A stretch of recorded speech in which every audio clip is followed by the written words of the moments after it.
Саламатсыздарбы? Менде бир тактоочу суроо бар эле да. Ошондо 9 аудитордон кыскартып биз канчаны калтырып атабыз? 3. 3. Гендер теңчилик маселеси каралабы? Элвира Жыргалбековна, муну сиз дайым көтөрөсүз, бирок ал сиздерден кимди сунуштасаңыз ошого жараша болот. Биз аны Лидер фракциялар. Ооба. Ошо лидер фракцияларга да бир кайрылып кетет элем, сөзсүз түрдө арасында айымдар киргизиңиздер деп сураныч. Анан сиздерге дагы бир тактоочу суроо да. Ошондо канчадан бошоп калып атат? 6 6 аудитор. Ушул 6 адамды эми убагында сунуштап, убагында дагы парламентте элегинен өтүштү эле. Ушул адамдарды резервке киргизсек болобу сиздердикине? Же болбойбу андай? Кадровый резерв деген түшүнүк бар да.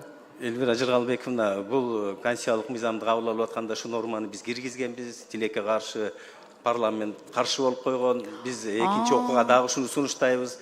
Ошол аудиторлорубузду вакантный место болсо конкурсу жок эле алганга. Ошол сунушту анда парламентке алып келесиздер. Киргизели деп Мен ойлойм, жогорку кеңештин депутаттары сунуштап атканда өздөрүбүз сунуштап ушул кадрларды колдоп бергиле деп сурандык элек. Анан эми деген ал адамдарды совсем эле сыртка калтырып койбой, ошо резервке киргизип койгонубуз туура болуш керек деп ойлоп атам да. Комитетте карап атканда да сунуштадык биз. Все, аны колдойбуз. Рахмат. Рахмат.